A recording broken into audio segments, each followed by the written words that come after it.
यस्य स्वयं स्वभावाप्तिरभावे कित्स्न कर्मणा तस्मै संज्ञानरूपाय नमोस्तु परमात्मने। मंगलाचरण करके आज हम कारिका 31 का अध्ययन करेंगे। पिछली कारिका में हमने समझा कि यह जीव अनादिकाल से संसार में परिभ्रमण कर रहा है। इसी कारण से ऐसा कोई पुद्गल नहीं जो इस जीव ने भोगा ना हो। वास्तव में ज्ञानी को तो इन पुद्गलों को भोगने की इच्छा ही नहीं होती है, परंतु मुझ जैसे मिथ्या दृष्टि अज्ञानी शिष्य पूछता है कि भगवान ऐसा क्या कारण है कि मैं अज्ञानी जीव पुनः पुनः पुद्गलों को भोगने की इच्छा करता हूँ और आनंद ले लेकर भोगता हूँ, वह नवीन कर्म बंध बांधता हूँ। आचार्य क्या कहते हैं, कारिका 31 में बताते हैं। करम करम हिता बंधी जीवो जीव हित स्पृहा सव सव प्रभाव भूय सत्वे स्वार्थम को वाना वांछति। करम करम करम हिताबंधी अपने हितरूप साथी कर्मों को ही बांधता है, तथा जीव आत्मा जीव हित स्पृह अपने आत्मा के हित की इच्छा करता है। सब सब अपने अपने प्रभाव भूयसत्वे शक्तिशाली प्रभाव के होने पर को वा स्वार्थम कौन सा व्यक्ति अपना स्वार्थ नहीं चाहता। आचार्य कहते हैं कि कर्म अपने हित रूप साथी कर्म को बांधता है, आत्मा अपने आत्मा की हित की इच्छा करता है, लेकिन संसार में जो ज़्यादा शक्तिशाली होगा प्रभाव तो उसी का होगा। जिसकी लाठी उसकी भैंस। पद अनुवाद। कर्म चाहता तभी कर्म हित, कर्म कर्म से जब बंधता। जीव चाहता तभी जीव हित, जीवन जिससे है सदता। अपने अपने प्रभाव के वश बलशाली हैं जब होते, स्वार्थ सिद्धि में कौन कौन फिर तत्पर ना हो सब होते।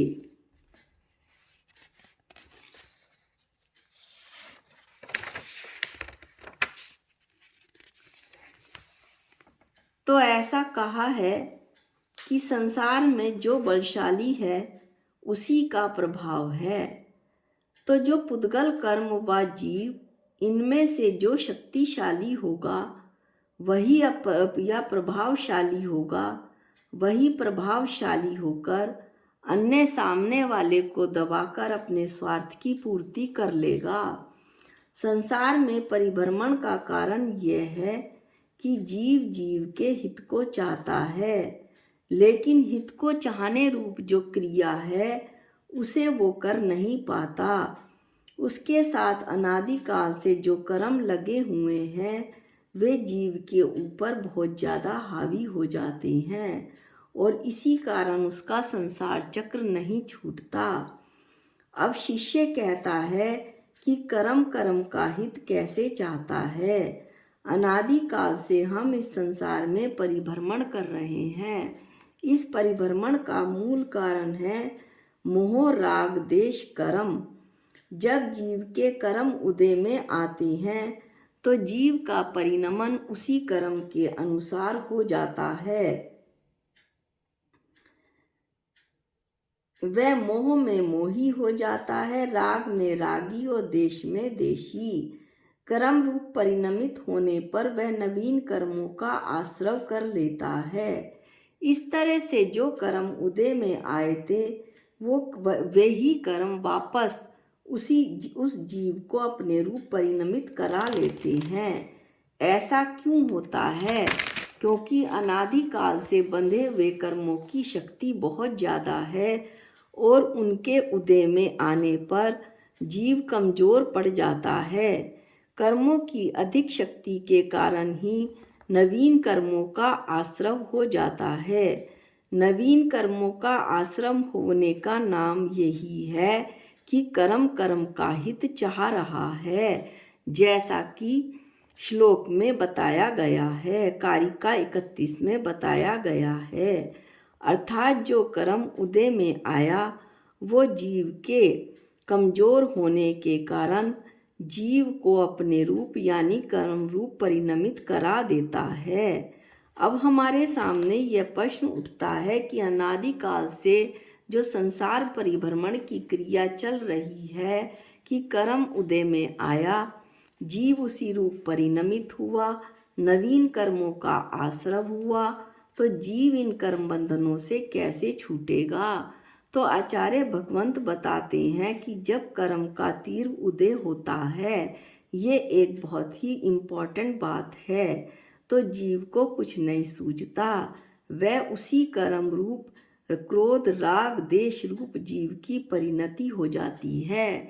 परंतु जिस वक्त कर्मों का मंद उदय होता है कि जैसे मंदिर जाने के भाव हो, व्रत त्याग की भावना हो, शास्त्र पढ़ने में आनंद का अनुभव हो, ध्यान करने की भावना जागृत हो, तो ऐसे समय में आत्मा को जगाने का पुरुषार्थ अति उत्तम होगा और अपनी परिणति धर्म रूप करनी चाहिए, आत्मा के स्वभाव रूप करनी चाहिए कि मैं तो एक ज्ञाता दृष्टा हूँ, मैं एक जानने देखने वाला हूँ, इसके अलावा मैं विश्व में अन्य कुछ भी नहीं हूँ, मैं तो ज्ञान रूप हूँ।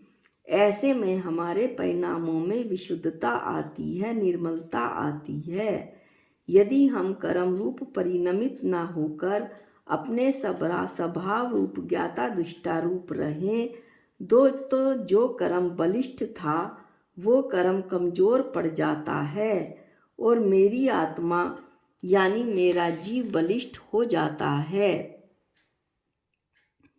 आत्मा के बलिष्ठ होते ही इस संसार से जो मेरे कर्म के बंधन हैं वो ढीले पड़ जाने की प्रक्रिया शुरू हो जाती है।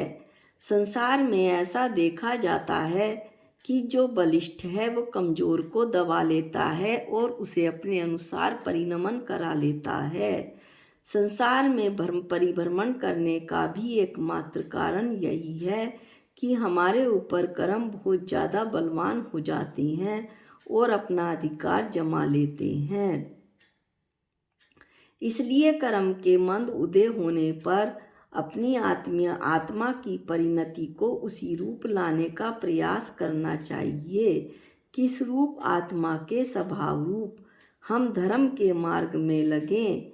निश्चित रूप से जीव जब यह कार्य करेगा, धर्म के मार्ग में लगेगा, अपनी आत्मा के स्व का अपना उपयोग अपनी आत्मा में लगाएगा, तो उसकी आत्मा बलिष्ठ होगी और जीव की आत्मा के बलिष्ठ होने पर जीव यानी मैं, जहाँ जहाँ जीव का जिक्र आए वो मैं ही हूँ और अन्य कोई नहीं, वो दीवार नहीं है, बल्कि मैं ही जीव हूँ, मैं ही आत्मा हूँ।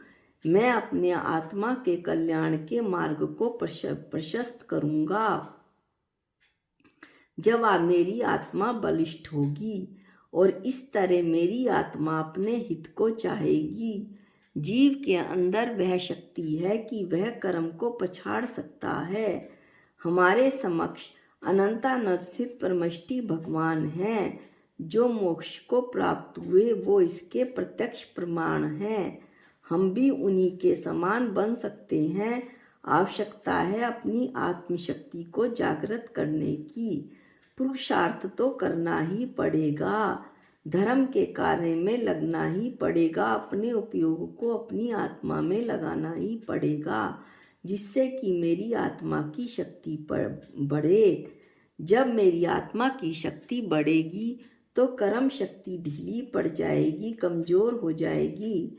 जब कर्म कमज़ोर हो जाएंगे तो आत्मा का हित चाहेगा, जिससे वो व्रत उपवास आत्मश्रद्धा देव दर्शन पूजा पाठ में लगेगा और अपने कल्याण के मार्ग को प्रशस्त करेगा।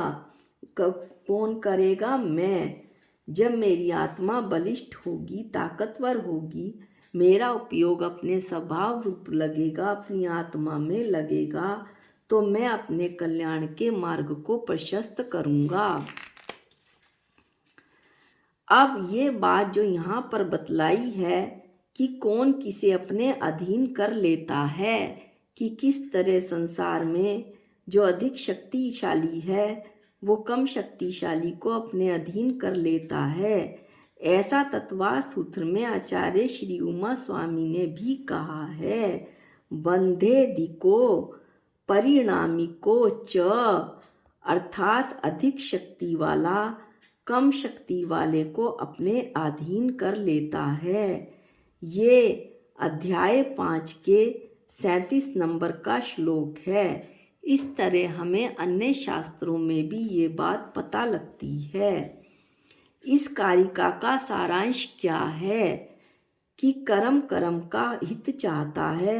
इसका अर्थ यह है कि मैंने जो पूर्व में कर्म उपार्जित कर रखे हैं वे बलवान हैं। ऐसे द्रव्य कर्म जीव में औदायिक आदि भावों को पैदा कर देते हैं, अर्थात उन्हें कर्म रूप परिणमित, मेरी आत्मा को कर्म रूप परिणमित करा देते हैं, जिससे कि नवीन द्रव्य कर्मों का ग्रहण हो जाता है और ये कर्म अपनी संतान की पुष्टि करते हैं, अर्थात अपनी संतति का प्रवाह करते संतति को चलाते हैं। इस तरह कर्म कर्म का हित करता है। यदि जीव जीव का हित चाहता है, इसका अर्थ है स्वतः सिद्ध। इसका अर्थ स्वतः सिद्ध है कि जीव सब आत्म उपलब्धि रूप मोक्ष को चाहता है, तो उसे मोक्ष प्राप्ति के साधनभूत रतनत्रय, सम्यक दर्शन, सम्यक ज्ञान, सम्यक चारित्र और 4 आराधना, ज्ञान, दर्शन, चारित्र, तप आदि को अपनाकर अपने मोक्ष मार्ग को प्रशस्त करना चाहिए। इसी में मेरा यानी मेरे जीव का, मेरी आत्मा का हित है। आज के वीडियो में इतना ही। अगली कारिका 32 का अध्ययन हम अगले वीडियो में करेंगे। जा वाणी के ज्ञान से सूझे लोकालोक, जो वाणी मस्तक नमो सदा देत हूँ धोख। हे जिन वाणी भारती तो है जपूं दिन रैन, जो तेरी शरणागते वो पावे सुख चैन। सबको जय जिनेंद्र।